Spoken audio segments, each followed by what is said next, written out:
So imagine pouring your blood, sweat, and honestly your entire life savings into launching this massive tech startup. You fight off the competition, you finally take the company public, and the bell rings. Sounds like a dream, right? You would think so, but your very first act as CEO, you hand over like 40% of your equity to a group of rogue vice presidents who you know are actively plotting a hostile takeover. Yeah. Not the best business move. I mean, you know they want to destroy you, but you can't fire them because they literally, physically own the servers. So take a sip of that drink and just let that sink in for a second. Is a pretty brutal reality. It's insane, and that was the actual historical reality for the founder of the Han Dynasty. Tonight, we are doing a deep dive into what is basically the ultimate 200-year-long hardcore strategy game The server. Western Han Empire. Exactly. We are looking at a map that is just a smoking crater from the collapse of the previous administration. You have these exhausted NPCs wandering everywhere, and right across the northern border, there is a max-level enemy guild just, waiting to gank new players. It really is a bleak starting point.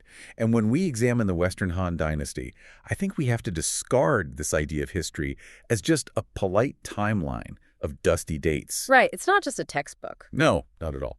What we're really looking at here is a ruthless masterclass in survival mechanics. I mean, history is resource management, it's risk assessment, and it's dealing with a game board that is actively engineered to destroy the player from day one. So let's look at the beta launch. The year is 202 BC, and the Han Dynasty server just went live. Our CEO, like the very first player to log in, is Emperor Gaozu, born Liu Bang. Right. Now, he has this massive empire on paper, but as we establish, he has that classic founder's dilemma. He gives massive chunks of the map, we're talking entire kingdoms, to these overpowered vassal kings. Guys like Han Shen, who he had literally just crowned the king of Chu and Peng Yu. Exactly, which, raises the obvious question. Right. If he is the supreme emperor, why architect a system that immediately undermines his own authority? Honestly, I look at it as a forced co-op mode. Liu Bang did not do this out of the goodness of his heart. During the war to overthrow the previous dynasty, he needed their combat stats. He needed their armies to actually win. Exactly. You cannot beat the final boss of the previous era without a massive raid party. But once the boss is dead and the loot is distributed, you are stuck in a voice chat with people you absolutely do not trust. That is a terrible place to be. Yeah, I mean, your finger is hovering over the kick from party button, but you lack the administrative privileges to actually press it. And that internal instability created a highly decentralized reality. The empire was unified in name, sure, but these vassal kings had their own standing armies and their own independent tax systems. It was a mess. It really was. It was a fragmented network pretending to be a single mainframe. And when your internal code is that messy, you become incredibly vulnerable to external hacking. Which brings us to the first massive external threat. It is 200 BC. Liu Bang has been on the throne for, 2 years? Just about 2 years, yeah. Right, so he's feeling a little confident, and he decides to run a northern raid against that max-level enemy guild we mentioned, the Xiongnu.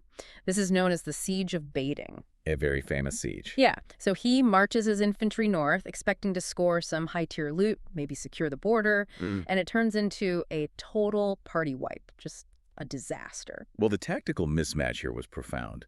The Xiongnu were a confederation of nomadic tribes. Their entire society was built around horseback archery. Fast, mobile, deadly. Exactly. Meanwhile, the Han army was primarily agrarian infantry with slow-moving logistics trains. You simply cannot outmaneuver a cavalry force on an open steppe when your supply lines rely on ox carts. You're basically bringing a knife to a gunfight. The physics of the battlefield simply did not allow it. They're playing a completely different game. So the Xiongnu boss just feigns a retreat, draws Liu Bang's army onto a freezing plateau, and surrounds them for 7 days. 7 days in the freezing cold. No food, freezing temperatures. The enemy is literally just sitting there, waiting for the Han army's health bars to hit 0 so they can loot the corpses. And Liu Bang does not survive this with some glorious counterattack. No, he really doesn't. He survives with the most humiliating exploit possible. He essentially had to bribe his way out of total annihilation. Right, a quiet backdoor transaction. Liu Bang smuggles a bribe to the enemy boss's wife, the Yanxi. Which is pretty clever, honestly. Oh, it worked. He slips her some premium in-game currency like gold, jewels under the table, and begs her to convince her husband to leave just one corner of the blockade open. And they did. Yeah, the Jinangnu open a lane, and the CEO of the Han Dynasty just scurries back south through the fog. As humiliating as it was, that was a structural necessity for the empire. It established the infernal difficulty setting of the early Han server. It's a wake-up call. A huge one. Liu Bang realized he could not fight his way out of his problems. He had internal warlords who were overpowered, and an external threat he lacked the mechanics to defeat. So what do you do? It forced the central government into a policy of appeasement, sending princesses and goods to the Xiongnu while quietly grinding for experience and slowly patching the internal bugs. But, you can only patch a buggy system for so long before the players revolt. Let's move down the timeline a few decades to 154 BC. Okay, jumping in. The server has been running, the original founders have logged off for good, and the new players, the regional kings who are relatives of the imperial family, are getting restless. Because the central server has been slowly nerfing their accounts. Exactly. Cutting their territory, stripping their tax privileges. The central administration was attempting to throttle the bandwidth of these regional powers to stabilize the core. But when you start degrading a high-level player's stats, eventually they are going to push back. Oh, and they push back hard. 7 of these regional kings team up and try to literally, physically dismantle the central server. This is the rebellion of the 7 states. But I need you to explain this to me because it sounds completely impossible on paper. The central government logs in a general named Zhu Yafu. Yes, a brilliant tactician. And in just 3 months, he clinically dismantles a massive 7-state hardware crash.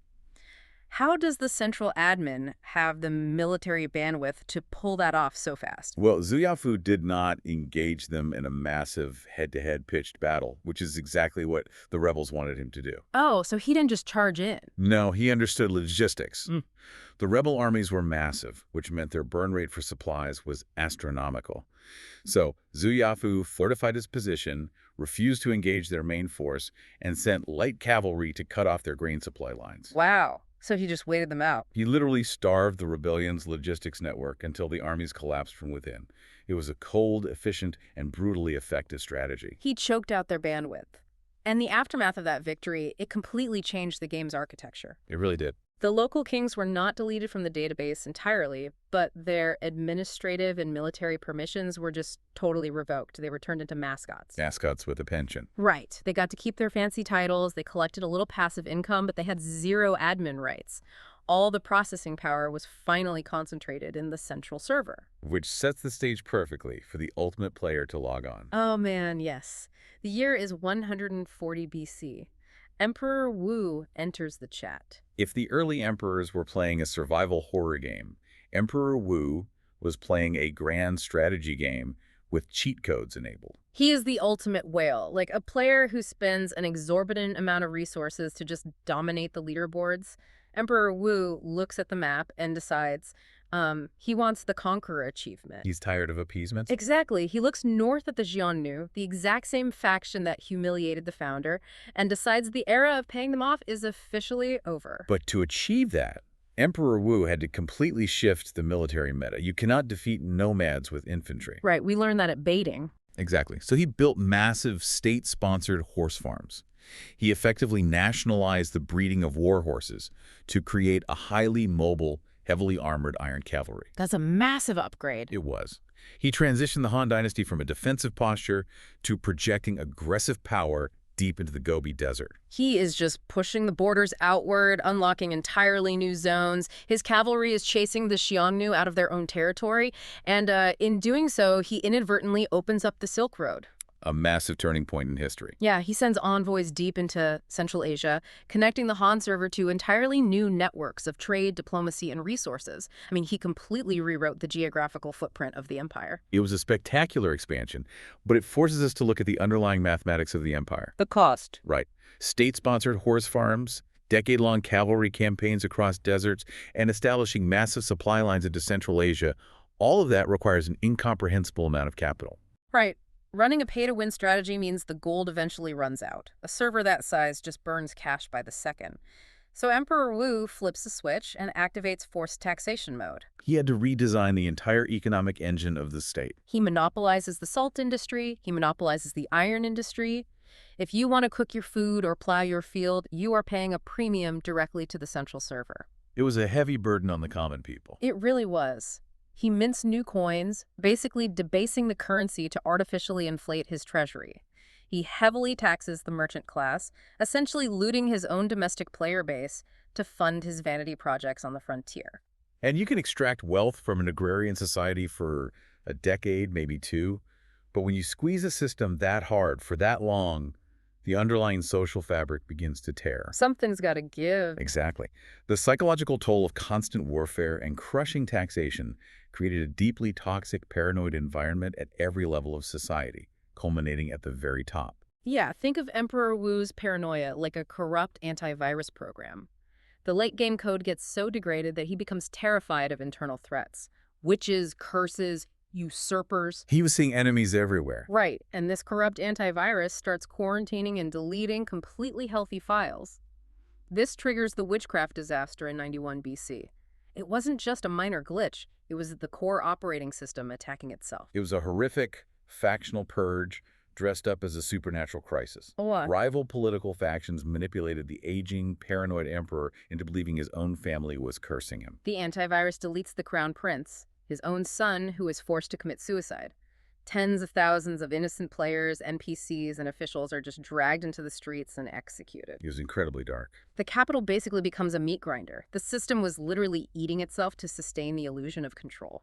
And yet, amidst this total system failure, we get one of the most vital pieces of data retention in human history. Down in a dark, damp prison cell, a historian named Sima Qian is writing the Shiji. The records of the grand historian. Yeah. I look at Sima Qian as the ultimate systems engineer who's just writing the unvarnished developer log. He is in there recording the actual patch notes of history, and he is not sugarcoating the devs' mistakes. Not at all. And it's important to note Sima Qian had suffered horrific physical mutilation castration at the orders of Emperor Wu for simply speaking in defense of a defeated general. Unbelievable. Yet instead of committing suicide, which was the honorable custom of the time, he chose to live in disgrace, specifically to finish his historical records. He had a job to do. Yes, he ensured that the server history was not just imperial propaganda, but a factual accounting of both the empire's triumphs and its devastating self-inflicted wounds. He kept the receipts, he recorded the bugs, the crashes, and all the corrupted files. And, perhaps the sheer weight of this late-game collapse finally pierced Emperor Wu's paranoia. It seemed to, eventually. Because by 89 BC, the emperor looks at the dashboard. The treasury is empty, the population has plummeted, his massive map expansion was basically a Pyrrhic victory. The cost was just too high. Right, if he keeps pushing, the server will permanently go offline. So he issues the Luntai Edict, the Repentance Edict. It is incredibly rare in human history for an absolute autocrat with a divine mandate to publicly admit fault. It almost never happens. But the Luntai Edict was a structural pivot. He acknowledged that the military campaigns had exhausted the people and ordered a complete cessation of hostility. I mean, it is a classic gaming studio apology post. You've seen them online. Black background, plain white text. Oh, definitely. It's like, we hear you. We realize our recent aggressive monetization events and endless gameplay loops have negatively impacted the community. Moving forward, we are halting all map expansions and shifting the game into a zen, idle farming mode. And that pivot saved the empire. By halting the endless expenditure and shifting focus back to agrarian recovery, he prevented the total economic collapse that brings down most ancient empires. So the developers promise a maintenance mode, and the game actually stabilizes into this peaceful late stage. The servers are just humming along. It was a period of recovery. Right. In 60 BC, they established the West Regions Protectorate, locking down administrative control of the Silk Road without needing massive standing armies. Very efficient. And then in 33 BC, we see the diplomatic marriage of Wang Zhaojun. She crosses the frontier to marry the Xiongnu leader. No more massive raids, just quiet diplomacy. The player base is just farming, paying low taxes, and leveling up in peace. But maintenance mode introduces a completely different vector of vulnerability. Here we go. When a state is fighting for its life, power rests with the generals and the active emperor. But when the system is at peace and functioning on autopilot, power quietly shifts from the visible players to the bureaucrats managing the back end. And this brings us to the exploit that ended the game. While everyone was distracted by the peace, a god-tier hacker named Wang Mang managed to completely hijack the server. He really did. But Wang Mang was not a rogue general. He didn't have a massive army. He was an admin. Specifically, he was part of the consort kin. The consort kin system was the structural flaw of the late Han dynasty. Ah, Well, because emperors frequently died young or were placed on the throne as infants, the actual administration of the empire fell to the Dowager Empress, the emperor's mother. Right, she holds the reins. Exactly. And because she could not easily interact with the male-dominated bureaucracy directly, she elevated her own male relatives, her brothers, her nephews, to run the state. So Wang Mang was the ultimate manifestation of this flaw. He was the nephew of the Grand Empress Dowager. He was basically the IT guy who slowly realized he had more system permissions than the actual CEO. That's a great way to put it. But, like, how does a guy like that take over the entire server without triggering a massive civil war? How do you hack the Han dynasty without drawing aggro? By understanding that the code of the empire wasn't just laws and armies, it was Confucian morality and bureaucratic precedent. Wang Ming didn't use a sword. He used public relations and manipulated the social contract. So he just rewrote the database permissions. Pretty much. Wang Mang played the role of the perfect, humble Confucian scholar.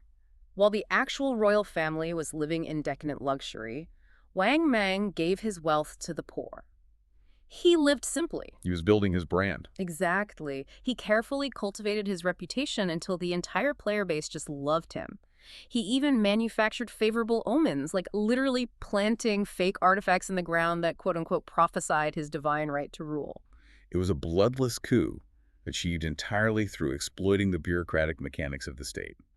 He realized that in a peaceful, administrative era, you do not need to besiege the capital to take the throne. You just need the admin password. You just need to control the paperwork and the narrative. So he walked into the server room, hit the system reset button, usurped the throne, and ended the Western Han dynasty to launch his own sequel server, the Shin dynasty, which, spoiler alert, crashes horribly a few decades later, but that is a deep dive for another night.